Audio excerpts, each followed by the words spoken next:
प्यारे बच्चों, कैसे हैं आप सब। मैं उम्मीद करती हूँ आप सब बहुत अच्छे से होंगे और घर पर रहकर अपने सभी विषयों का अध्ययन बहुत अच्छे से कर रहे होंगे। जैसे कि आप जानते हैं बच्चों, यह है हिंदी नवीन पल्लव। मैं आपकी हिंदी अध्यापिका डॉली वर्मा। आज हम पढ़ेंगे चैप्टर 19 जो कि एक कविता है और उस कविता का नाम है गिलहरी। एक बार फिर से बताती हूँ, चैप्टर 19 कविता। इस कविता का नाम है गिलहरी। इस कविता में गिलहरी की मोहक गतिविधियों का वर्णन किया गया है कि गिलहरी पूरे दिन में किस तरह से अपनी गतिविधियाँ करती है, मीन्स क्या क्या काम करती है। तो चलिए बच्चों, मैं स्टार्ट करती हूँ। उतर पेड़ से नीचे आई, अरे गिलहरी है यह भाई। कभी पेड़ पर यह चढ़ जाती, कभी उतर नीचे आ जाती। कुतर कुतर फल को खाती है, सबके मन को यह भाती है। रंग है इसका भूरा कारा, सबको लगता प्यारा प्यारा। इसे कभी ना कंकड़ मारो, इतनी सी बस बात विचारो। किसी जीव को नहीं सताना, जान किसी की नहीं दुखाना। ये कविता जो कि गिलहरी के ऊपर है और इस कविता को लिखा है कवि मदन देवड़ा ने।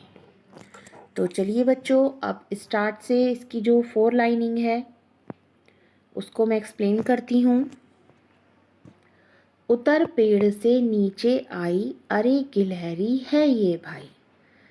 देखो, ये पेड़ से नीचे उतर कर आई है और ये गिलहरी है। कभी पेड़ पर यह चढ़ जाती, कभी उतर नीचे आ जाती। तो इसमें कवि क्या बताना चाहता है कि गिलहरी कभी तो पेड़ पर चढ़ जाती है, कभी नीचे आ जाती है।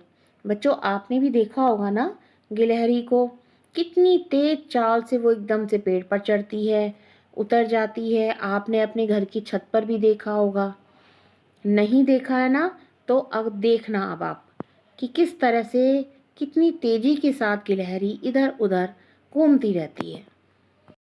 कुतर कुतर फल को खाती है। कुतर कुतर मीन्स दांतों से किसी चीज का कुछ अंश काटना। कुतर कुतर कर फल को खाती है। तो गिलहरी क्या खाती है, छोटा छोटा जो है उसको काट काट के फल को खाती है। सबके मन को यह भाती है। भाती है मीन्स अच्छी लगती है। जब गिलहरी इस तरह की गतिविधियां करती है तो वो हमारे मन को बहुत अच्छी लगती है। बहुत सुख देने वाला यह वर्णन बहुत अच्छा हमारे मन को लगता है। कभी गिलहरी पेड़ से नीचे आती है, कभी ऊपर जाती है, कभी पेड़ पर चढ़ जाती है। कुतर कुतर कर फल को खाती है। कुतर कुतर कर मीन्स किसी चीज को कुछ काट काट कर खाना। तो कुतरना मीन्स दांतों से किसी चीज का कुछ अंश काट देना। और यह हमारे मन को बहुत ही अच्छी लगती है। आगे है बेटा, रंग है इसका भूरा कारा। कारा मीन्स काला। यह रंग के बारे में बताया है गिलहरी के कि गिलहरी का रंग कैसा है, भूरा काला। सबको लगता प्यारा प्यारा। गिलहरी का रंग भूरा काला सबके मन को बहुत अच्छा लगता है, बहुत प्यारा लगता है। इसे कभी ना कंकड़ मारो, इतनी सी बस बात विचारो। तो इसमें हमें क्या बताया गया है, इसे कभी ना कंकड़ मारो। बहुत से बच्चे शरारत करते हैं, गिलहरी के ऊपर कंकड़ मारते हैं। तो बेटा, हमें गिलहरी क्या, हमें किसी भी जीव को नहीं सताना चाहिए। किसी भी जानवर को हमें नहीं सताना चाहिए और इस बात पे हमें विचार करना चाहिए। इतनी सी बस बात विचारो। हमें इस बात को समझना चाहिए कि सब जीवों में जान है, इन्हें हमें नहीं सताना चाहिए, इन्हें हमें कंकड़ नहीं मारने चाहिए। किसी जीव को नहीं सताना, जान किसी की नहीं दुखाना। हमें किसी भी जीव को नहीं सताना चाहिए। सताना मीन्स परेशान करना। सताना मीन्स परेशान करना। हमें किसी भी जीव जंतु को परेशान नहीं करना चाहिए। हमें किसी की भी जान को नहीं दुखाना चाहिए। कहते हैं ना, अगर हम किसी की आत्मा को दुखाते हैं तो हमें उसका फल अवश्य मिलता है। तो हमें किसी का भी दिल नहीं दुखाना चाहिए, हमें किसी परेशान नहीं करना चाहिए। यह गिलहरी के ऊपर कविता है। इसमें गिलहरी के लिए बोला गया है कि इसे कभी ना कंकड़ मारो, लेकिन बच्चों आज से एक बात ये अपने मन में बिल्कुल गांठ मार के रख लीजिए कि हमें किसी का भी दिल नहीं दुखाना चाहिए, किसी को हमें परेशान नहीं करना चाहिए।